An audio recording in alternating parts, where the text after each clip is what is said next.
Friday to you, and Happy New Year for those of you that I haven't seen.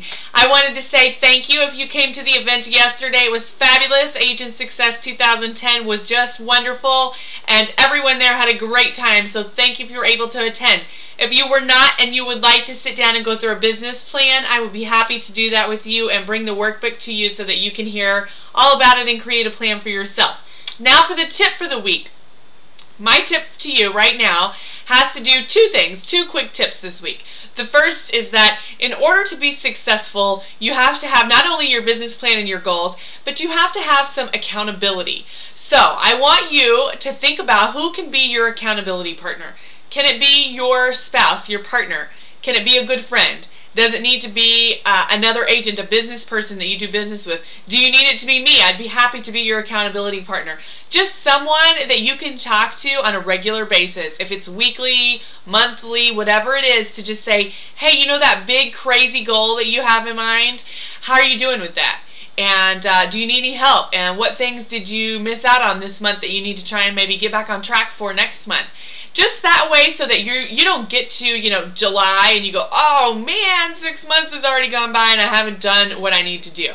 So if you need an accountability partner, I would be happy to do that, but I just highly encourage that you find someone that you trust, or maybe it's somebody that you don't even know very well. That might be a good accountability partner too, someone that you can create a relationship with, because sometimes your spouse or your partner might know you too well and help you make excuses for yourself. But that's the first tip. The second tip is more of a timely matter. As most of you know, the Good Faith Estimate and the HUD-1 settlement sheet changed on January 1st, so a week ago today.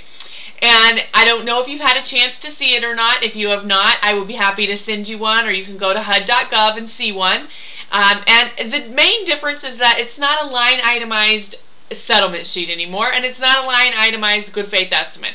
The settlement sheet has lump sums on it in places that the good faith estimate has lump sums, and the majority of things are in one big category on the good faith estimate now. And this is going to be a little bit scary to your clients, and it might even be a little bit scary to you, but I'm here to tell you that it's going to be okay, and we're going to get through it together, and that you have people that you can rely on to help you. And if you have questions about the good faith estimate, I'm happy to help you answer those questions, because it does look different, and it's really not any different in terms of what the bottom line is or what the payments are or anything like that. All of that is still the same. It's different only in the way that it is presented to the client and the way that it looks on the paper. So it's just a matter of being able to verbalize to your clients that you understand that this looks a little different. And here's what you can say. Hello, Mr. Buyer, Mrs. Buyer. I know that this looks different than probably anything you've ever seen in the past. Maybe you've bought a couple homes and it's always been the same. And HUD has decided that this would be a better tool for you to decide which mortgage is in your best interest before you go to the settlement at the closing table. And at the closing table, what they would like to do is guarantee you that you're not going to see a huge increase in your fees. So there's only a 10% tolerance for most items that can be changed. And so, Mr. and Mrs. Buyer, this is in your best interest. It's to help you out. And I know that it looks a little funny and it looks different, but overall the intent is to make it easier and better for you. So we are here to answer questions for you, and any questions we can't answer, we know we can get a loan professional on the phone to answer those questions for you, or a title rep to answer those questions for you. So I think that's something that you can do. Practice that script a little, come up with your own, see what works for you. But I think you can use it to your advantage, because I think some people, some agents are going to hide and shy away from it and be scared of it because they don't know what to say about it, and they don't know what it looks like or what it's going to mean to them, and so they're going to shy away from it. And if you address it right there, right up front, I think that's going to make you look more credible. And then the last thing I want to tell you about it is that I would encourage you, because it's different and because every lender, every title company, all these different people out there are interpreting it a little bit different. So HUD writes the rules and everybody reads them, and they make their own internal guidelines as they want to.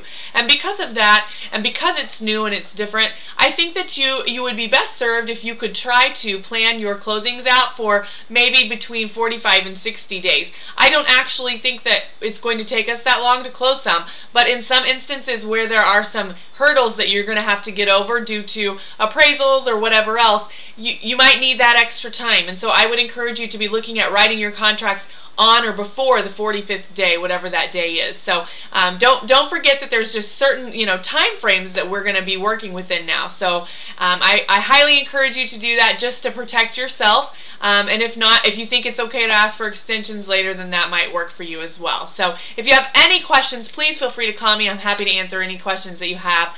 It's Leanne@thelendinglady.com, or you can call me at 602-793-6963.